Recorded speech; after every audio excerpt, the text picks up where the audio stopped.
Bapak, Ibu, dan saudara-saudariku yang terkasih dalam Tuhan kita Yesus Kristus, salam sejahtera untuk kita semua. Berkat Allah yang Maha Kuasa senantiasa menyertai kita.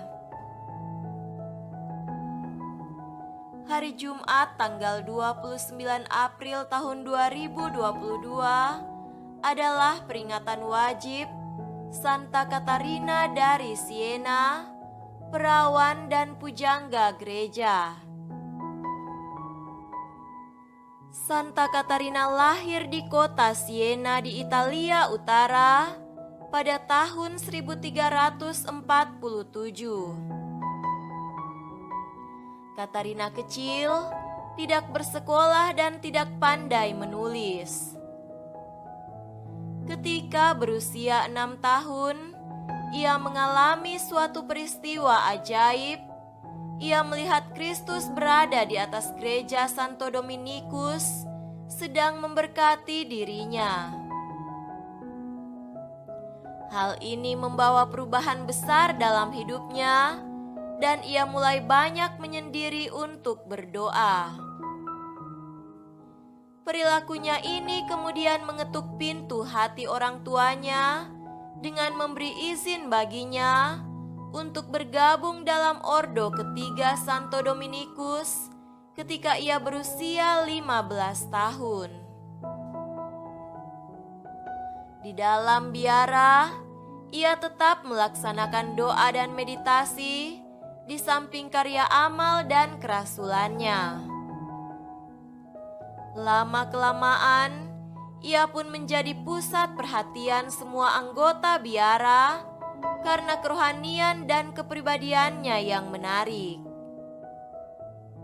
Pada masa itu, situasi gereja sedang kacau balau. Imam-imam dan hierarki gereja lainnya tidak menampilkan citra diri yang baik. Situasi itulah yang kemudian menggerakkan Santa Katarina untuk berbuat sesuatu. Ia kemudian menyurati Paus yang pada masa itu berkedudukan di Avignon untuk kembali ke tempat asalnya, yaitu di Roma. Katarina juga ikut berperan dalam pembangunan hidup membiara. Ia menulis banyak ajaran-ajaran yang turut mengembangkan gereja pada masa itu. Oleh karena itu, ia juga digelari sebagai pujangga gereja. Bapak, Ibu, dan saudara-saudariku yang terkasih dalam Tuhan kita Yesus Kristus, salam sejahtera untuk kita semua. Berkat Allah yang marilah kita mendengarkan dan merenungkan bacaan-bacaan kitab suci. Bacaan pertama dari Kisah Para Rasul pasal 5 ayat 34 sampai 42. Tetapi seorang Farisi dalam mahkamah agama itu yang bernama Gamaliel, seorang ahli Taurat yang sangat dihormati seluruh orang banyak, bangkit dan meminta supaya orang-orang itu disuruh keluar sebentar. Sesudah itu, ia berkata kepada sidang, "Hai orang-orang Israel, pertimbangkanlah baik-baik apa yang hendak kamu perbuat terhadap orang-orang ini. Sebab dahulu telah muncul si Teudas yang mengaku dirinya seorang istimewa, dan ia mempunyai kira-kira 400 orang pengikut. Tetapi ia dibunuh dan cerai-berailah seluruh pengikutnya dan lenyap.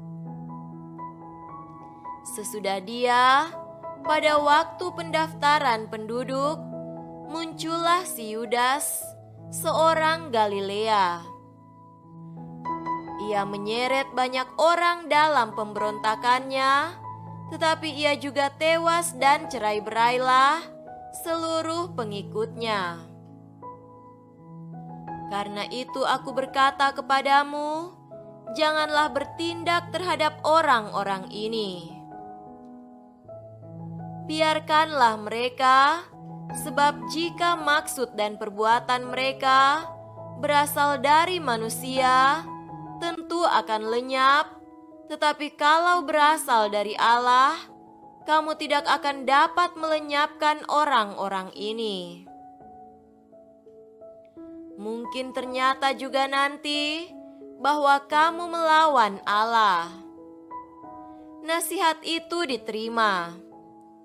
Mereka memanggil rasul-rasul itu, lalu menyesah mereka dan melarang mereka mengajar dalam nama Yesus. Sesudah itu mereka dilepaskan. Rasul-rasul itu meninggalkan sidang mahkamah agama dengan gembira, karena mereka telah dianggap layak menderita penghinaan oleh karena nama Yesus. Dan setiap hari mereka melanjutkan pengajaran mereka di bait Allah dan di rumah-rumah orang, dan memberitakan Injil tentang Yesus yang adalah Mesias. Demikianlah sabda Tuhan. Syukur kepada Allah.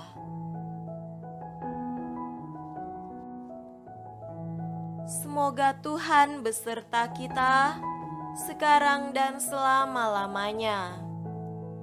Inilah Injil suci menurut Yohanes. Dimuliakanlah Tuhan.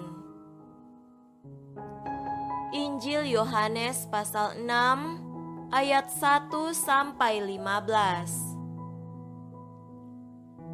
Sesudah itu Yesus berangkat ke seberang danau Galilea, yaitu danau Tiberias. Orang banyak berbondong-bondong mengikuti dia, karena mereka melihat mujizat-mujizat penyembuhan yang diadakannya terhadap orang-orang sakit. Dan Yesus naik ke atas gunung dan duduk di situ dengan murid-muridnya. Dan Paskah, hari raya orang Yahudi, sudah dekat. Ketika Yesus memandang sekelilingnya dan melihat bahwa orang banyak berbondong-bondong datang kepadanya, berkatalah ia kepada Filipus, "Di manakah kita akan membeli roti supaya mereka ini dapat makan?" Hal itu dikatakannya untuk mencobai dia, sebab ia sendiri tahu apa yang hendak dilakukannya. Jawab Filipus kepadanya, "Roti seharga 200 dinar tidak akan cukup untuk mereka ini, sekalipun masing-masing mendapat sepotong kecil saja." Seorang dari murid-muridnya, yaitu Andreas, saudara Simon Petrus, berkata kepadanya, "Di sini ada seorang anak yang mempunyai 5 roti jelai dan 2 ikan. Tetapi apakah artinya itu untuk orang sebanyak ini?" Kata Yesus, "Suruhlah orang-orang itu duduk." Adapun di tempat itu banyak rumput. Maka masuklah orang-orang itu, kira-kira 5.000 laki-laki banyaknya. Lalu Yesus mengambil roti itu, mengucap syukur dan membagi-bagikannya kepada mereka yang duduk di situ. Demikian juga dibuatnya dengan ikan-ikan itu, sebanyak yang mereka kehendaki. Dan setelah mereka kenyang, ia berkata kepada murid-muridnya, "Kumpulkanlah potongan-potongan yang lebih, supaya tidak ada yang terbuang." Maka mereka pun mengumpulkannya dan mengisi 12 bakul penuh, dengan potongan-potongan dari kelima roti jelai yang lebih setelah orang makan. Ketika orang-orang itu melihat mujizat yang telah diadakannya, mereka berkata, "Dia ini adalah benar-benar nabi yang akan datang ke dalam dunia." Karena Yesus tahu bahwa mereka hendak datang dan hendak membawa Dia dengan paksa untuk menjadikan Dia raja, Ia menyingkir pula ke gunung seorang diri. Demikianlah sabda Tuhan. Terpujilah Kristus.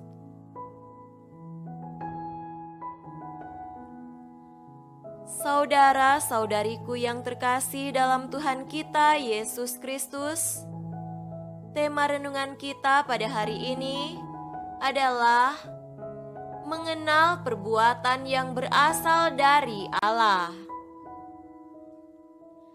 Bagi kebanyakan orang, tidak mudah membedakan dari perbuatan-perbuatannya, manakah perbuatan yang sungguh-sungguh asalnya dari Allah, dan manakah yang murni perbuatan manusia.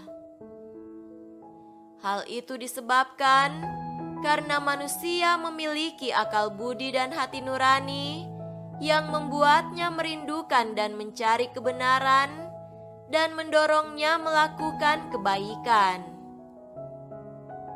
Karena itu, bila ia menemukan kebenaran dan melakukan kebaikan, ia menganggap bahwa hal itu semata-mata berasal dari dirinya. Tentu saja, anggapan ini tidak sepenuhnya benar, karena kebenaran dan kebaikan sendiri sama sekali tidak terlepas dari Allah. Rahmat Allah yang dicurahkan dalam akal budi dan hati nurani itulah yang membuatnya merindukan, mencari, dan ingin memilikinya.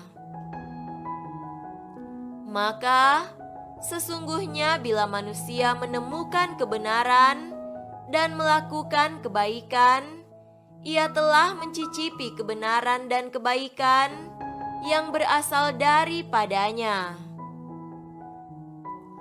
Saudara-saudariku terkasih, sabda Allah yang disampaikan kepada kita memberi 3 petunjuk untuk mengenal perbuatan yang berasal dari Allah.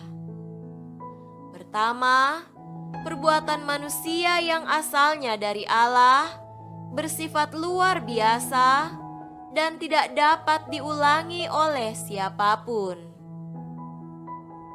Sering kita menyebutnya mujizat, seperti mujizat perbanyakan roti.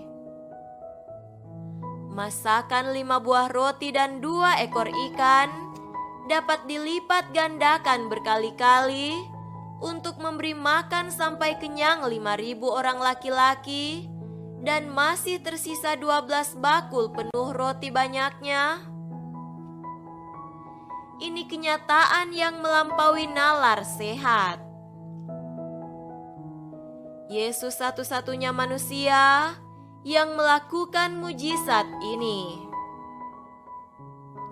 Oleh mujizatnya ini, orang banyak yang menyaksikannya berkata, "Dia ini adalah benar-benar nabi yang akan datang ke dalam dunia." Mujizat ini membuat orang menunjuknya sebagai perbuatan yang berasal dari Allah karena dilakukan oleh utusan Allah. Kedua, perbuatan manusia yang berasal dari Allah tak sanggup dihentikan oleh siapapun, meskipun mereka bisa menahan lajunya. Tentang hal ini, seorang Farisi dan ahli Taurat bernama Gamaliel mengingatkan orang Israel akan pewartaan dan pengajaran rasul-rasul. Kalau yang mereka lakukan itu berasal dari manusia, maka akan mati dengan sendirinya, seperti telah terjadi dengan Teudas dan Yudas orang Galilea yang memiliki pengikut-pengikut, tetapi pengikut-pengikutnya itu terpecah dan tercerai-berai tidak lama setelah kematian guru mereka. Begitupun akan terjadi dengan rasul-rasul ini bila ajaran mereka berasal dari manusia dan bukan dari Allah. Terus berkembangnya gereja melewati sejarah panjang di tengah gelora dunia hingga memasuki milenium ketiga ini, membuktikan bahwa yang dilakukan oleh rasul-rasul itu benar-benar berasal dari Allah. Ketiga, perbuatan yang berasal dari Allah dilakukan atas dasar kasih, sehingga perbuatan itu mendamaikan, menghadirkan keadilan, menyatukan dan menyelamatkan. Petunjuk ini ada juga pada Yesus, sehingga perbuatannya menghimpun dan menyatukan orang banyak, serta memberi hidup dan keselamatan bagi mereka.